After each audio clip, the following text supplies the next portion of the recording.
Today we're working on this Jeep J20. And as you might notice, I ended up in the ER today because a grinder attacked me. And unfortunately, with all the scratches, it looks 10 times worse than it does, but now I got 6 stitches in my forehead. Let's see if this thing will fire up after sitting for 15 years.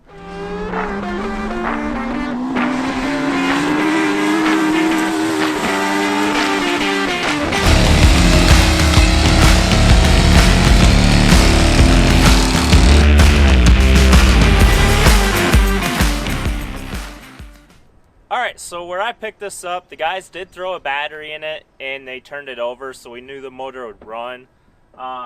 Was hitting it with some brake clean, it would kind of fire up. So we got the fuel line off the mechanical fuel pump.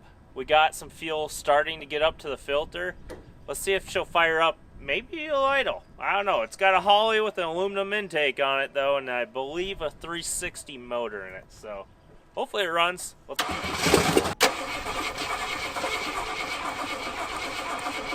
Well, we're in a predicament here. It seems that our passenger wheel is locked up, and I want to apologize for the wind if it's appearing on the camera, but first thing I do is cut the e-brake cable, learn that one from this truck. And, you know, sometimes if somebody would accidentally hit that for whatever apparent reason, cutting that kind of should free it up sometimes. Not all the time. We might still have to pull this wheel and tire off, get the drum off, and figure out what's going on in there. So I might go ahead and jack it up, block this since it's kind of at an angle now, and get this tire off. Alright, got the wheel up in the air. Let's see if we can't get this tire off.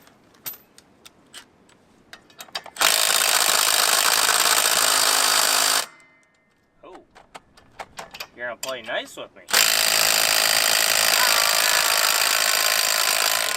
Alrighty. I'm sure this wheel's gonna fall right off. Oh, not bad. Usually aluminum on steel sitting forever. Never fun. Oh crap. I forgot. She's a floater. So we're gonna have to pull the axle out just like the Dodge. Tires almost look brand new, but they do have some weather checking. Kinda curious if they got tubes in them. As bad as these are weather checked, they've been holding air for 3 days now. Alright, let's see if we can't get these axles out of here. I always hate the smell of 100-year-old gear oil. Just stinks. Not very pleasant. Here.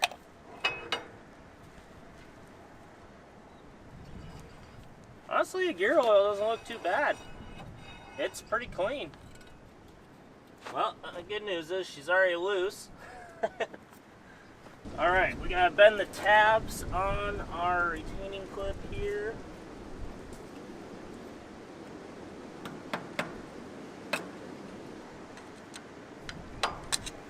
So we got our outer nut off.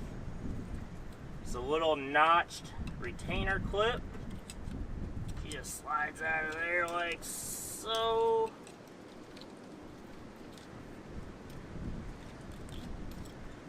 That. Oh, the inner nut, not even tight. No preload on these wheel bearings, which means somebody's been in here before. Makes it easier on me. Honestly, there isn't even a, well, I guess if you use the proper tool rather than a flathead screwdriver, there is a nut that goes on these. And we got our wheel bearing here. And it looks really good. Ugh. There she is, she's free. We got springs falling out of the bottom. We got our e-brake lever, every single spring sitting in the bottom of it. Our pad literally fell off. I'm assuming this thing's been through some mud a few times and water and everything else. Keep all the brackets. Another thing you want to do when you go get parts for these is these wheel cylinders, the bore that goes through the backing plate, Sometimes they come in different sizes, like 1 inch or 3/4 or 7/8 inch. So what you're going to want to do is pull these off before you go to the brake store, just to ensure you get the right ones. Alright, so we can't get parts in for a couple days here. I'm going to go ahead and put the drum back on and assemble the wheel bearing, so that way we can get this thing off the trailer and potentially into the garage to work on it in there, where it's much safer, and I can work in there with lights and everything else. So let's go ahead and throw this back together. Alright, let's throw a little bit more fuel down the carburetor and see if she won't back off now.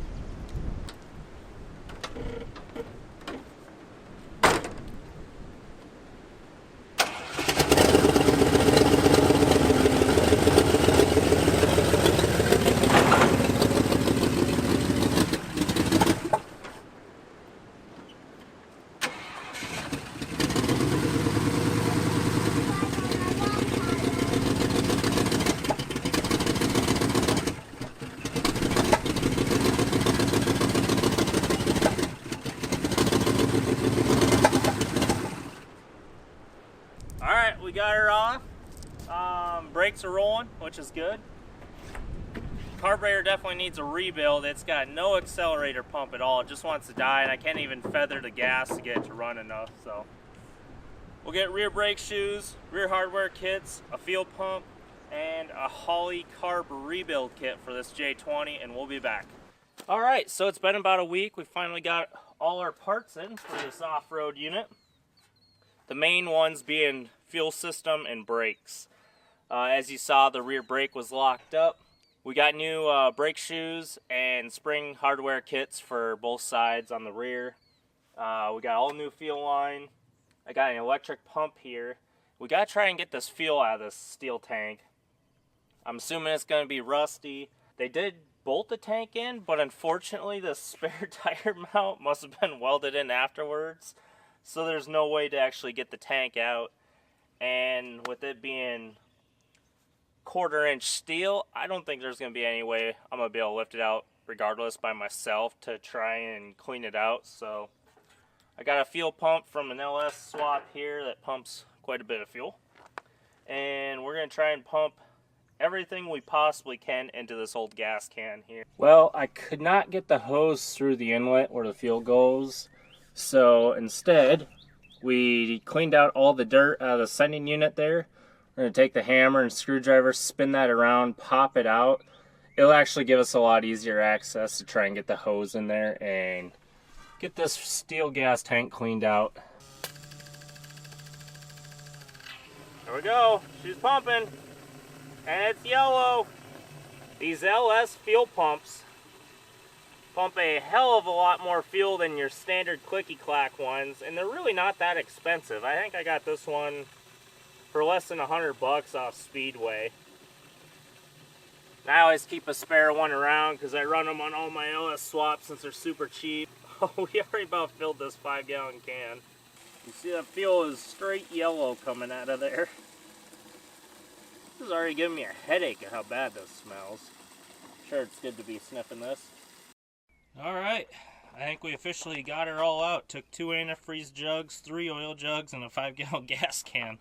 But we finally got this giant fuel cell drained. I got the parts ordered for it. We're going to go ahead and clean that up, put it in. I made this hose long enough to reach up to the cab where it ties into the hard line so we can replace that section of supply line. And we should be done back here for right now and get up there because I don't believe the fuel pump is working correctly. Which it has been replaced recently, but unfortunately it's just not pumping right. So super cheap item to replace and just ensure that it's good to go. I also need to throw a carb kit and a fuel filter on it, so let's hit that next. We got the original fuel system hooked back up. I'm gonna fill the carb, see if she'll start up, and see if we can get some fuel pumping into this.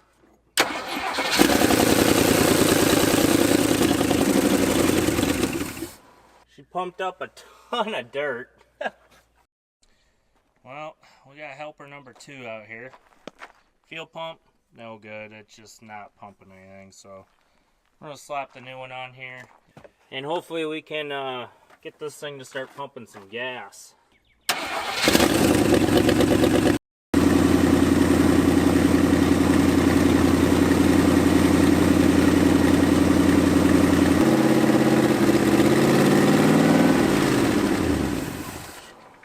seems like fuel is not going from this to our carburetor, and as you can tell, I just pulled that off. Do a little gravel rebuild on her. I was wondering if maybe the needle and seat was stuck closed, but it seems to be functioning, which I had to pull it apart anyways and replace our accelerator pump here because it was doing no pumpy pump. So we're going to put the new gaskets in. It was actually pretty clean in here. I was a little shocked, I guess, but just goes to show fuel filter is doing what it's supposed to do. We were getting no fuel from in here, so when I take brake clean and spray it in there, it likes to come out here, but it wasn't coming out there, so maybe the needle and seat was just kind of stuck until I shook it around and then it unstuck. But yeah, we're going to get the new gaskets in here quick and see if that fixes our issue. Alright, through the new gaskets, got the new needle and seat. You always want to kind of tap it after you put it back together. Sometimes it likes to stick when it's fresh out of the gasket kit. Got the fuel line hooked back up. I filled the bowl again. Let's fire it up. Let's see what it does.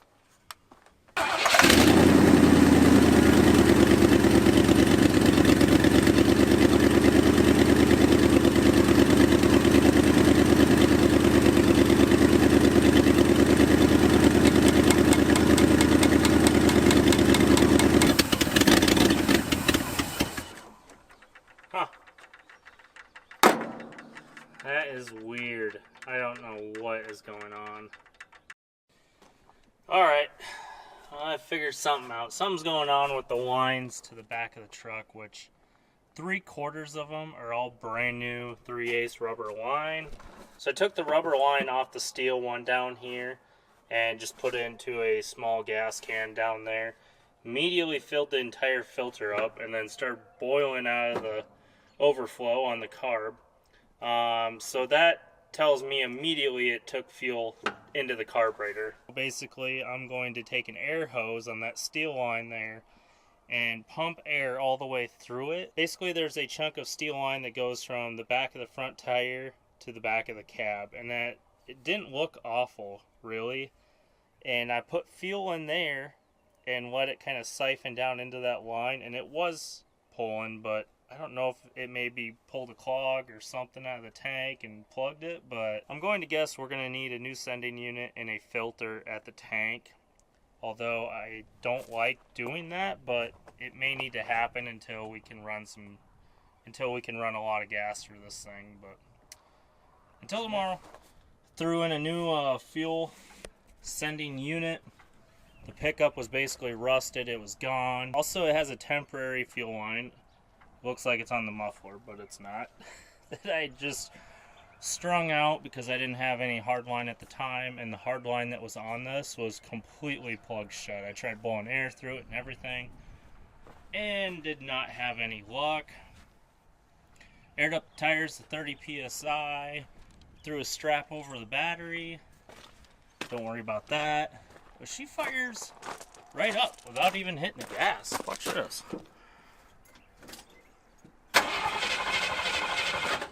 Yeah, it'll fire right up. Alright. Maybe not.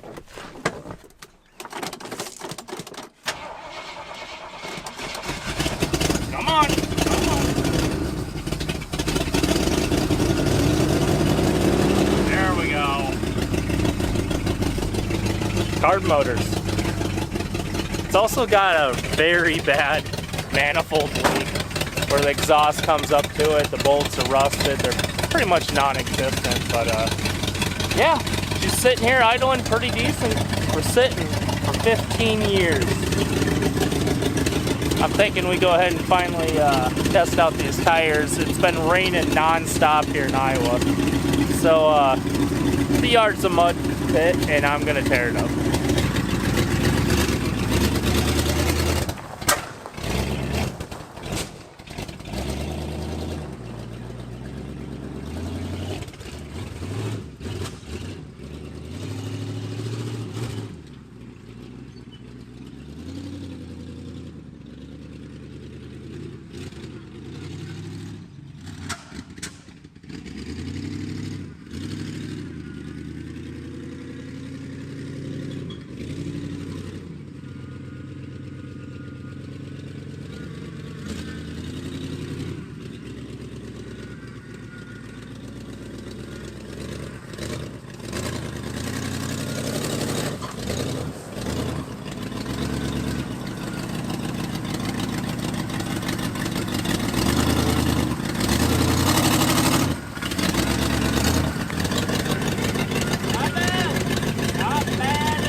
It's also pretty sloppy. I'd say we've probably had 2 inches of rain this morning. But, yeah, pretty impressed. I definitely want to take this thing down the road. Pretty much all 4 of those tires need tubes in them, and I do not trust them going down the road at all. I'm sure that'll be stuck there. Let's see if she drives off.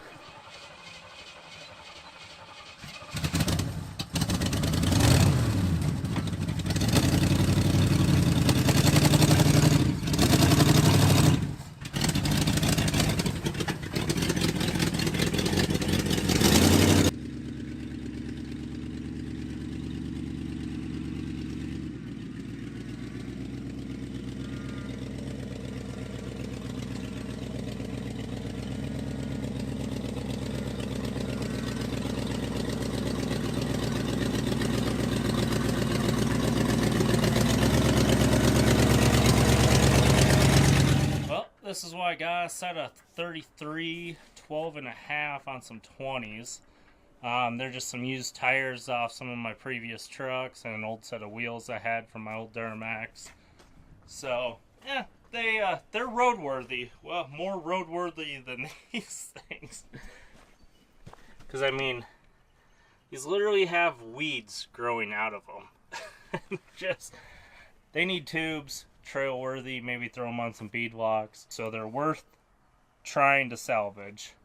But for now, these will get me by to make her a good daily dirt driver all the way to the shop and back. So that's gonna wrap it up on this 1978 Jeep J20. In the video I mentioned it was 2-wheel drive. You know, my lack of visual inspection, I would have known that it's all-wheel drive. as I'm sure you saw on the hill that the front tires were spinning and I thought it was 2-wheel drive. But anyways, next video we're gonna make this thing road worthy, and that means wheels and tires, they're not weather checked like crazy.